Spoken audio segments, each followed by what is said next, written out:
جو بحث مباحثہ یا دلائل کی بات ہوتی ہے، یا جب اپنی بات کو، ایمان کو اور اسلام کو پروف کرنا ہوتا ہے، تو اس کے اوپر، اس کے اندر جو غلبہ ہے اس کا ذکر ہو رہا ہے، ٹھیک ہے، حجت اور بیان کا ذکر ہو رہا ہے. تو یہ دو غلبے مفسرین اس میں سے لیتے ہیں. اور اس آیت کو پڑھ کے تو بظاہر ہمیں کیا سمجھ میں آ رہا ہے کہ اللہ سبحانہ تعالیٰ کہہ رہے ہیں کہ میں ہی ضرور غالب رہوں، رائٹ، میں اور میرے رسول. لیکن پھر ہمارے ذہنوں میں یہ بات سوال آتا ہے کہ اتنا اچھا. اور دوسری جگہ قرآن میں یہ بھی لکھا گیا ہے کہ مومنوں کی مدد کروں گا. اللہ تعالیٰ مدد کرتے ہیں مومنوں کی، ان کو غلبہ دیتے ہیں. ہم یہ دوسری جگہ بھی قرآن میں پڑھتے ہیں. تو پھر ذہن میں سوال آتا ہے کہ وعدہ تو اللہ سبحانہ تعالیٰ نے یہاں پر غالب ہونے کا کیا ہے، لیکن ہم اگر دیکھتے ہیں تو بہت سے انبیاء علیہ السلام کو قتل بھی کیا گیا، اور ان کی قومیں ان پر حاوی آ گئیں. پھر دوسرا ہم یہ بھی دیکھتے ہیں کہ ایون جنگ احد میں مسلمانوں کو نقصان ہوا، ٹھیک ہے. جنگ بدر میں کامیابی ہوئی، جنگ احد اس کے 1 سال بعد ہوئی، اس میں مسلمانوں کو نقصان ہوا. اس کے بعد ہم یہ بھی دیکھتے ہیں کہ آج کا مسلمان کس طرح سے ہر طرف سے پٹ رہا ہے، رائٹ. تو غلبے کی جو یہ بات ہے، تو کیا یہ کانٹرڈکشن ہے؟ اس کو یہاں سمجھنے کی ضرورت ہے کہ مفسرین اس کو اس طرح سے بیان کرتے ہیں کہ یہاں پر اس آیت میں رسول کا ذکر ہوا ہے، انبیاء کا ذکر نہیں ہوا. آپ کو پتہ ہے نا، انبیاء اور رسول میں فرق ہوتا ہے، ٹھیک ہے. اور کئی طرح کے فرق ہیں. مختلف مطلب جو اسکالرز ہیں وہ مختلف پوائنٹس پہ اس کی ڈیفینیشنز دیتے ہیں کہ رسول کون ہوتے ہیں، انبیاء کون ہوتے ہیں. جو کامن میں آپ کو بتا دیتی ہوں، وہ یہی ہوتا ہے کہ انبیاء جو ہوتے ہیں نا، ان کو وہ یوزلی کیا ہوتا ہے کہ وہ پرانی شریعت کو فالو کر رہے ہوتے ہیں، ٹھیک ہے.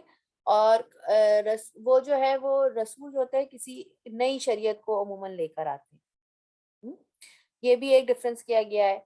اور اس کے بعد ایک ڈفرینس یہ بھی کیا جاتا ہے کہ رسول جو ہوتے ہیں وہ باقاعدہ کسی قوم کی طرف بھیجے گئے ہوتے ہیں. انبیاء جو ہے وہ ان کا کام مزید آگے ان کو مدد دینے کے لیے بھیجے جاتے ہیں. اس طرح بہت سارے ڈفرینسز ہیں رسول اور انبیاء میں، جو مختلف اسکالرس ہیں وہ بیان کرتے ہیں. تو یہاں پر وہ یہی کہتے ہیں کہ یہاں پر انبیاء کا ہمیشہ، آپ یاد رکھیے، صرف انبیاء کا ہمیشہ قتل ہوا ہے، رسولوں کا قتل نہیں ہوا، ٹھیک ہے. اور رسولوں کو اللہ تعالیٰ نے ہمیشہ کامیابی عطا کی ہے، ان کی قوموں کو ہلاک کیا ہے اور رسولوں کو بچا لیا گیا ہے. انشاءاللہ جب ہم ایسے ایسے قرآن پورا پڑھتے جائیں گے تو اس میں مختلف رسولوں کا واقعہ آئے گا، اور ہم دیکھیں گے کہ اللہ سبحانہ وتعالیٰ نے ان کی قوموں کے ساتھ کیا معاملہ کیا. انشاءاللہ ڈیٹیل میں پڑھیں گے. تو یہاں پر پہلی بات جو مفسرین بیان کرتے ہیں کہ یہاں پر اس آیت میں رسولوں سے وعدہ کیا گیا، انبیاء سے نہیں، ٹھیک ہے. دوسرا یہ کہتے ہیں کہ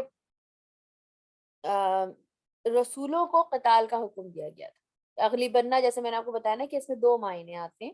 ایک تو یہ معنی ہوتا ہے کہ جو جنگ پہ جو جنگ میں جو کامیابی ہے اس جنگ میں غالب آنا جو ہے اس کی بات ہو رہی ہے.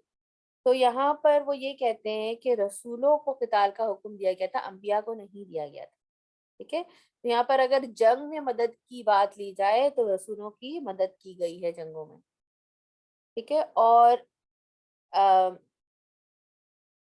جو اصل چیز، پھر ہم چلو یہ تو بات رسول کی ہو گئی، لیکن پھر ہمارے ذہن میں آ سکتا ہے کہ بھئی مومنوں سے بھی تو وعدہ کیا گیا ہے، رائٹ. مومنوں سے بھی تو وعدہ کیا گیا ہے کہ اگر تم جو ہے وہ مطلب مومن ہو تو تمہاری مدد کی جائے گی. تو اس کے بارے میں یہ مفسرین بیان یہ کرتے ہیں کہ اس میں وجوہات کو چیک کرنا ضروری ہے. کیا ہم واقعی ایمان والے ہیں، جیسا کہ ایمان ہم سے مطلوب ہے؟ کیا وجوہات ہے پیچھے جس کی وجہ سے اللہ کی مدد نہیں آئی؟ جنگ بدر میں کیا تھا؟ کم تعداد تھی لیکن ایمان بہت ہائی تھا، اطاعت بہت ہائی تھی، کوئی اختلاف نہیں تھا، سب ایک جڑے ہوئے تھے. کم تعداد تھی لیکن سمعنا و اطعنا، جو رسول اللہ صلی اللہ علیہ وسلم نے بیان کر دیا اس کو صحابہ کرام نے فالو کیا. جنگ احد میں ہم کیا دیکھتے ہیں؟ تعداد تھوڑی بڑھ گئی تھی لیکن منافقین کی وجہ سے اختلاف پیدا ہو گیا، ٹھیک ہے. آدھے بیچ میں سے نکل کے چلے گئے. پھر اس کے بعد ہم دیکھتے ہیں کہ جو صحابہ بھی بچ گئے، ان کے درمیان بھی جو تیر انداز تھے پہاڑی کے اوپر، ان کے اندر اختلاف پیدا ہو گیا کہ ہم، کوئی کہنے لگے ہم رکیں گے، کوئی کہتے ہم نہیں رکتے. اللہ سبحانہ تعالیٰ نے سب کو معاف فرما دیا، اللہ تعالیٰ سب سے راضی ہے ان کے، لیکن یہ ان سے یہ اجتہادی غلطی ہوئی ان سے، کچھ سمجھے کہ نہیں ہمیں نہیں رکنا چاہیے، کچھ نے کہا کہ نہیں ہمیں رکنا چاہیے، ٹھیک ہے، میجورٹی نے کہا کہ نہیں ہمیں اب رکنے کی ضرورت نہیں ہے. تو ایک طرح سے اطاعت میں کمی تھی رسول اللہ صلی اللہ علیہ وسلم کی. تو اس کے بعد ہم اینڈ رزلٹ دیکھتے ہیں کہ مسلمانوں کو بھی نقصان پہنچا. تو اصل چیز جو دیکھنے والی، جب ہم کہتے ہیں نا کہ کیوں ہر طرف سے مسلمان پٹ رہے ہیں، اس میں سب سے زیادہ دیکھنے کی ضرورت یہ ہے کہ کیا مسلمان واقعی ویسے ہی مسلمان ہیں جیسے ان سے مطلوب ہے؟ کیا وہ کمپرومائز تو نہیں کرے ایمان کے معاملے میں؟ اگر پہلے یہاں سے جو مین چیز جو ہمیں پتہ چل رہی ہے وہ یہ کہ اللہ کی مدد بھی ان لوگوں کو آتی ہے جو کہ واقعی اللہ کے راستے پہ چلتے ہیں، اور ان کی وجوہات اس پہ ڈپینڈ کرتا ہے کہ ان کی وجوہات کیا ہے کامیابی اور ناکامی کی، کہ بیک گراؤنڈ میں کیا ہے ان کے، کہ کیا وہ واقعی کر رہے یا نہیں. اور جب انسان، جب بھی جو ہے روزمرہ کے بھی جو اگر لائف ہے اس میں بھی ہم دیکھتے ہیں کہ جب انسان واقعی دل سے اللہ کو پکارتا ہے اور اس کے احکامات کو پورا کرتا ہے تو اللہ کی مدد آتی ہی آتی ہے. اور اگر کوئی آزمائش آ رہی ہو تو اس میں بھی اللہ سبحانہ و تعالیٰ ثابت قدم رکھنے کی توفیق دیتا ہے، سکون دیتا ہے دل میں، ایک اس کی مدد کی ایک آس ہمیں رہتی ہے، ہمیں امید ہوتی ہے، ہمیں یقین ہوتا ہے کہ اللہ کی مدد ضرور آئے گی.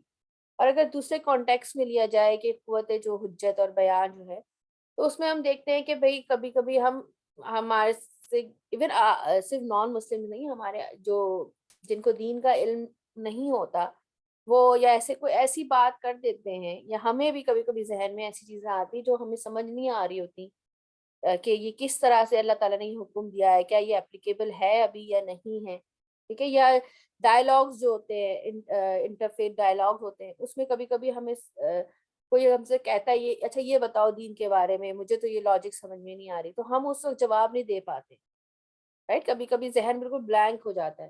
اس کا مطلب یہ نہیں ہے کہ ہماری کتاب میں دلیل موجود نہیں ہے یا ہمارا دین کمزور ہے، اس کا مطلب یہ ہے کہ ہمیں کم علم ہے، ٹھیک ہے، ہمیں لوگوں کو کنونس کرنے کا طریقہ نہیں آتا، ہمارا علم کم ہے، ہمیں دلائل معلوم نہیں ہے.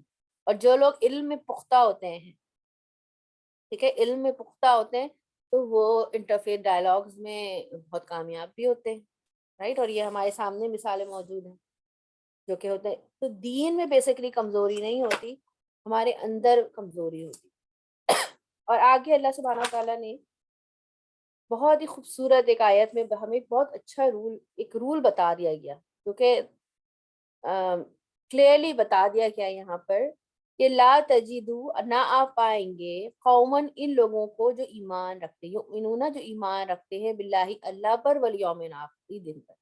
یعنی جو ایمان والے ہوتے ہیں، واقعی جو اللہ پر ایمان رکھتے ہیں اور آخری دن پر ایمان رکھتے ہیں، ان کے اندر کیا چیز نہیں ہوتی؟ یوادون، کہ وہ دوستی رکھتے ہوں، من ان سے جنہوں نے حاد اللہ، مخالفت کی اللہ اور اس کے رسول. وَلَوْ، اور اگرچہ کانو ہو وہ آباءہم باپ ان کے، او یا ابناءہم بیٹے ان کے، او اخوانہم یا بھائی ان کے، او عشیرتہم یا قبیلہ ان کا،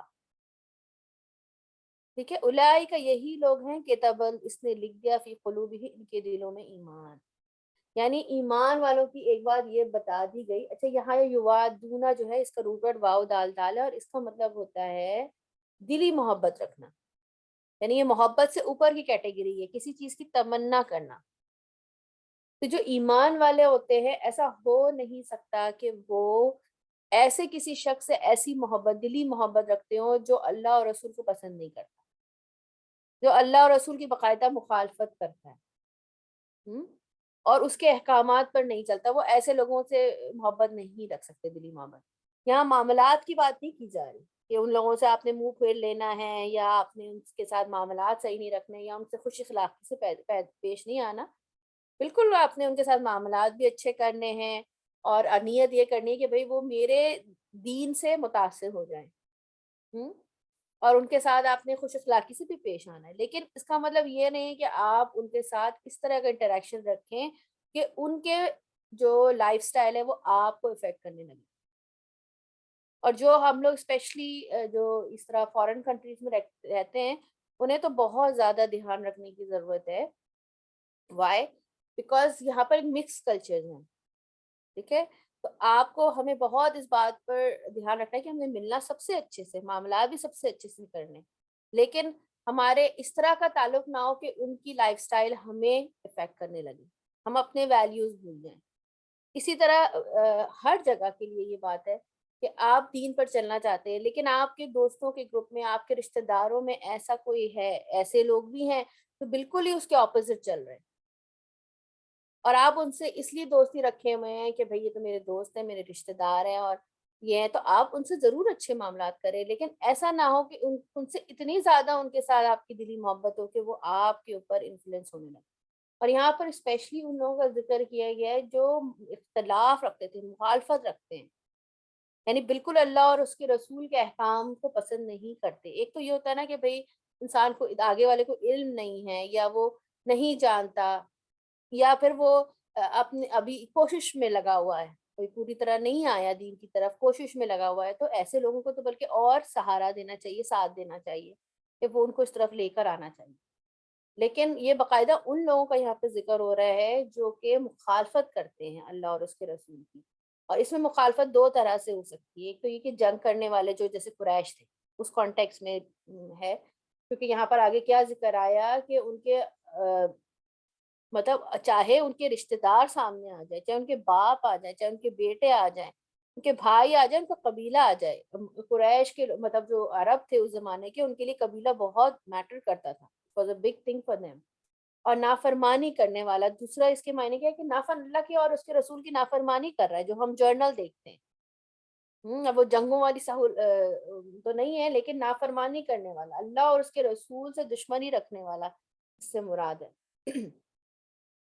اور دیکھیں یہ اور ہم دیکھتے ہیں کہ صحابہ نے جنگ بدر میں اپنوں کو قتل کیا۔ ہم، بہت سارے صحابہ کی ہمیں مثال ملتی ہے، کسی نے باپ کو قتل کیا، کسی نے بھائی کو قتل کیا، کسی نے بہت سارے صحابہ جو تھے وہ اپنے رشتہ داروں کو چھوڑ چھوڑ کے، جو مکہ میں ان کے ساتھ نہیں آنا چاہ رہے تھے اور مسلمان نہیں ہو رہے تھے، یا مکہ کو چھوڑنا نہیں چاہ رہے تھے، ان کو چھوڑ کے انہوں نے مدینہ ہجرت کی، اس چیز کی قربانی دی، اور یہ آسان نہیں ہوتا۔ ایون عام زندگی میں بھی آپ دیکھیں کہ جب کوئی شخص آپ کے والدین کو اگر تکلیف دے رہا ہے، فرض کریں فزیکلی دے رہا ہے، مینٹلی دے رہا ہے، یا فائنینشلی دے رہا ہے، کسی طرح بھی آپ کے ماں باپ کو تکلیف دے رہا ہے، تو کیا آپ اس سے محبت کر سکتے ہیں؟ نہیں کر سکتے نا، چاہے وہ کتنا ہی اچھا شخص کیوں نہ ہو۔ اسی طرح ایون بچے جو ہے، اگر ماں باپ کے آپس میں نہیں بن رہی ہوتی تو بچے بہت، یہ نہ سمجھیں کہ بچے غور سے نہیں دیکھتے، بچے غور سے دیکھ رہے ہوتے ہیں، اور وہ پورا سمجھ رہے ہوتے ہیں کہ یہاں پر زیادتی جو ہے وہ میری ماں کر رہی ہے، یہاں پر زیادتی میرا باپ کر رہا ہے، اور خود بخود ان کے دلوں میں جو شخص زیادتی کر رہا ہوتا ہے اس کی اندر سے اس کے لیے محبت کم ہو جاتی ہے، وہ اس سے محبت نہیں کرنا چاہتے۔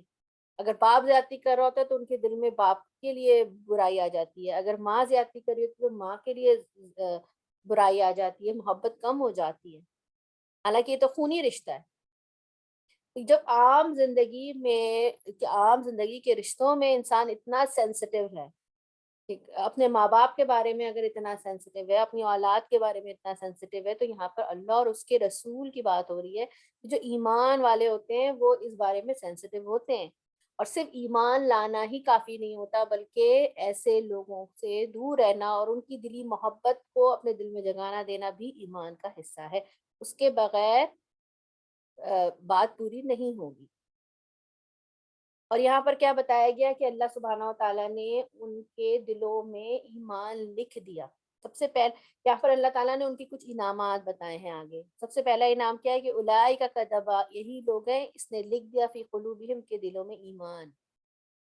تو یہ اتنی بڑی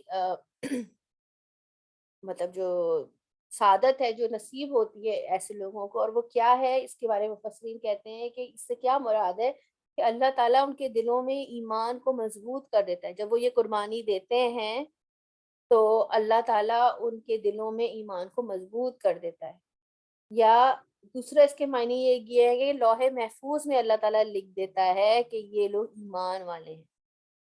تیسرا یہ بتایا گیا ہے کہ دل میں ان کے ایمان کی مٹھاس آ جاتی ہے، جو ایمان کی حلاوت ہوتی ہے نا وہ آ جاتی ہے ان کے اندر، اور ان کے دلوں میں اللہ کا جب پسند کا یہ کام کرتے ہیں نا، اللہ کی پسند کے کام کرتے ہیں، کسی کا کچھ فائدہ پہنچاتے ہیں، اب کوئی عبادت کرتے ہیں، تو اللہ تعالیٰ ان کے دلوں میں ایک الگ طرح کی خوشی ان کے دلوں میں ڈال دیتا ہے، ایک ان کو ایک عجیب سی سکون فیل ہوتا ہے۔ وہ پھر اس قرآن سے اس سے بھاگتے نہیں ہیں، بلکہ ان کو ثابت قدم ہو جاتے ہیں۔ اور پھر دوسرا کیا فائدہ بتایا اللہ تعالیٰ نے اس چیز کا، جب وہ اس طرح سے کرتے ہیں کہ اللہ اور اس کے رسول کی خاطر جو اس کے مخالفین ہیں ان سے بھی محبت نہیں رکھتے، تو پھر کیا ہوتا ہے کہ اللہ تعالیٰ ان کو وَأَيَّدَهُم بِرُوحٍ مِّنْهُ، اور اس نے تائید کی ان کی ساتھ روح کے اپنی طرف سے۔ ایک دوسرا جو ہے وہ بلیسنگ بتائی گئی کیا ہے کہ اللہ تعالیٰ ان کو ان کی تائید کرتا ہے۔ تائید کیا ہوتا ہے؟ ان کی مدد کرتا ہے۔ کس طرح سے؟ اپنی رحمت سے۔ اللہ تعالیٰ اپنی رحمت دے دیتا ہے، اپنی مدد سے ان کو جو ہے ان کی تائید کرتا ہے۔ ہم؟ اور ساتھ ساتھ قرآن کی ترغیب بھی مفسرین نے اس کو لیا ہے کہ ان کے دلوں میں قرآن کی ترغیب، قرآن کی طرف رغبت بڑھ جاتی، ان کا خود دل چاہتا ہے کہ وہ قرآن پڑھیں، وہ قرآن کو جیسے میں نے لاسٹ کلاس میں بتایا نا کہ پرائرٹائز کرنا ہے ہمیں، ورنہ دنیا تو ہر وقت اپنی طرف کھینچ رہی ہے۔ ابھی آج کل میری سرٹیفکیشن چل رہی ہے تو مجھے کلاسز کے لیے ٹائم نکالنا بڑا مشکل ہو رہا ہے، شیطان بھی بڑا بہکا رہا ہے یہ کلاسز تھوڑی دنوں کے لیے بند کر دو، لیکن میں اسی لیے اس کو کر رہی ہوں کہ اللہ سبحانہ تعالیٰ سے دعا کر کر کے کہ اللہ تعالیٰ اس کی ترغیب میرے دل میں ڈال دے، اس کی رغبت میرے دل سے ختم نہ ہو، اس کو پرائرٹائز کرنے کی توفیق دے۔ یہ اللہ تعالیٰ کی طرف سے توفیق ہوتی ہے، اس انسان کا کوئی کمال نہیں ہوتا۔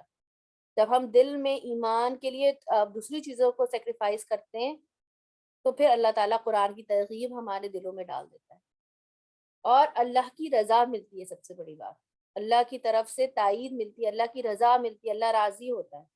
یہ اس کے فائدے ہیں۔ اور اس کے بعد ایک اور فائدہ کیا بتایا گیا؟ وَيُدْخِلُهُمْ، اور وہ داخل کرے گا انہیں جنات، باغات میں تجری بہتی ہے من تحتیہ ان کے نیچے سے الانہار نہریں، خالدین ہمیشہ رہنے والے ہیں فیہا اس میں، کہ جنت ملے گی ان کو، سب سے بڑا ریوارڈ جنت، جس کے لیے ہم کوشش کر رہے ہیں سب۔ اس کے بعد رضی اللہ عنہم، راضی ہو گیا اللہ ان سے، اور ورضوا عنہ، اور وہ راضی ہو گئے ان سے۔ یہ ایک اور کامیابی بتائی گئی کہ اللہ ان سے راضی ہو جاتا ہے اور وہ راضی ہو جاتے ہیں اللہ سے۔ اس سے کیا مفسرین لیتے ہیں کہ ایک تو اللہ ان سے راضی ہوا، اور کیا چاہیے؟ اللہ کی رضامندی کے لیے انسان کوشش کر رہا ہے نا، آخرت کی کامیابی۔ اور دوسرا کیا ہے کہ دنیا میں جو تقدیر ان کی ہوتی ہے وہ راضی ہوگا۔ اس سے مراد یہ بھی لی گئی ہے کہ دنیا میں اپنی تقدیر پر وہ راضی ہو جاتے ہیں، جو یہ ایمان والے ہوتے ہیں۔ یہ دنیا میں کچھ بھی ان کو کوئی نقصان پہنچتا ہے، کوئی فائدہ پہنچتا ہے، وہ کہتے ہیں یہ میری تقدیر کا ایسا تھا، اللہ نے میرے لیے ایسے ہی لکھا ہے، ان کا دل مطمئن رہتا ہے، اللہ نے مجھے ایسے ہی ہونا تھا میرے ساتھ۔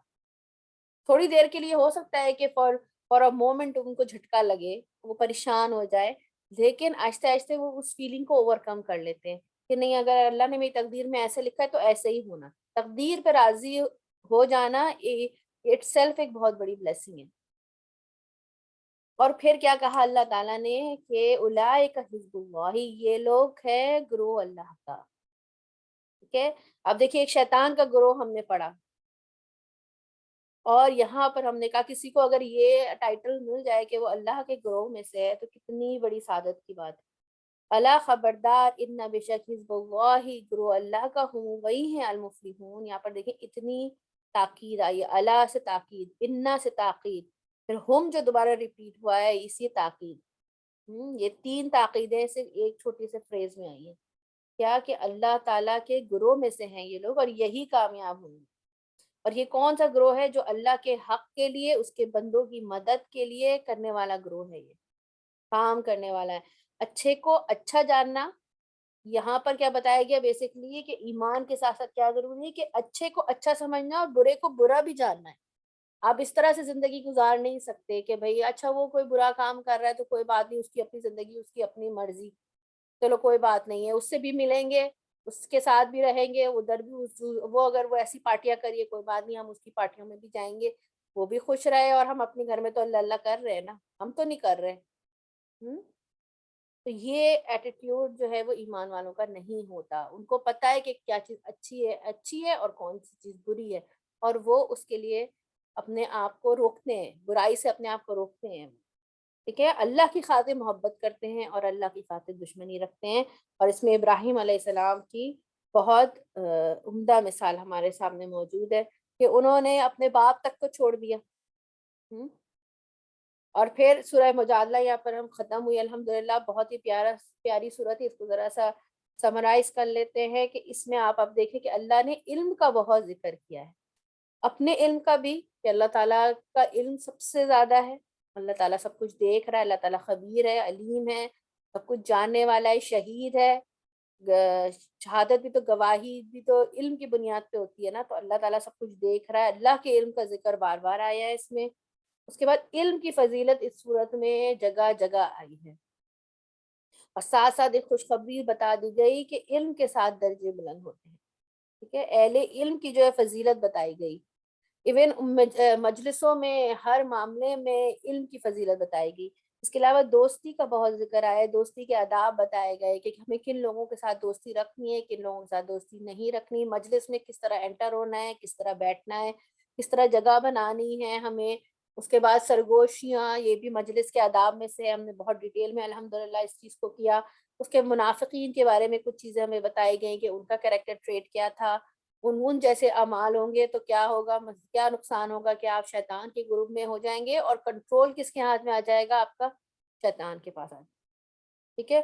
اور اس سورہ کی سب سے خاص بات کیا ہے کہ اس کے ہر آیت میں اللہ کا ورڈ آیا ہے, ہر آیت میں اللہ ورڈ آیا ہے. ٹھیک ہے.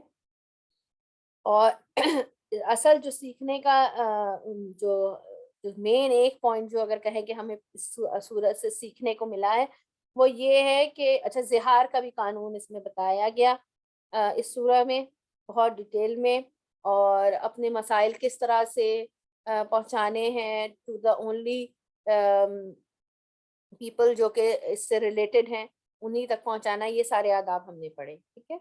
اور اصل جو مین پوائنٹ, ایک چیز جو ہم نے لے کے جانی ہے آج انشاءاللہ اس سورہ کو پڑھنے کے بعد, وہ یہ کہ اپنے لیے بھی اور اپنے پیاروں کے دین کے علم کے لیے بہت فکر کرنی ہے, کہ اور وہ بھی صحیح علم کی, کیونکہ آج کل اتنے ریسورسز موجود ہیں جو کہ غلط علم بھی دے رہے ہیں. تو ہمیں بہت فکر ہونی چاہیے کہ ہم کیا, میرے بچے, میرے آنے والی نسلیں, میرے آس پاس کے لوگ, میرے بہن بھائی, میرے دوست, کیا وہ علم سے جڑے ہیں, دین کے علم سے یا نہیں, کیا ان تک یہ بات پہنچ رہی ہے یا نہیں, کیا انہیں اللہ کی معرفت معلوم ہے, کیا وہ اللہ کو جانتے ہیں یا نہیں جانتے. اور پھر اسپیشلی جو مدرز ہیں, جو گھر کی خواتین ہیں, ان کا جاننا بہت ضروری ہے, کیونکہ وہ ہی اصل مین گائیڈ لائن ہوتی ہے. اگر وہ, جب آپ کسی بچے کو, اپنے بچے کو بھی اسی وقت نصیحت کر سکتے ہیں جب آپ خود عمل کرنے والے ہو, ورنہ ان کے بھی سر پہ سے گزر جاتی ہے بات. اس کا مطلب یہ نہیں کہ ہر وقت بس نصیحت کرنا ہے, بلکہ ان کو اچھے برے کی پہچان کرانا ہے, دعا کرنا ہے ان کے لیے کہ اللہ تعالیٰ ان کے دلوں میں اس چیز کو ڈال دے. تو specially as mothers, as the lady of the house, ہمارے اوپر بہت ذمہ داری ہے, کیونکہ اس معاملے میں یوزلی مرد حضرات ذرا غافل ہی ہوتے ہیں, لیکن خواتین جو ہے ان پہ بہت بڑی ذمہ داری ہے کہ وہ گھر کے ماحول کو میک شیور کرے کہ ہم کس سے مل رہے ہیں, کس سے نہیں مل رہے, اور خود ان کو صحیح علم معلوم ہونا چاہیے. جب وہ خود حاصل کریں گی علم, تبھی وہ کسی کو آگے دے سکتے. چلیے الحمدللہ, بہت ہی خوبصورت صورت تھی, یہاں پر کمپلیٹ ہوئی. اب اس کی تجوید کر لیتے ہیں, اور آپ لوگ پہ سنا دیجیے گا انشاءاللہ. ٹھیک ہے, ایک منٹ میں ریکارڈنگ آف کر دوں.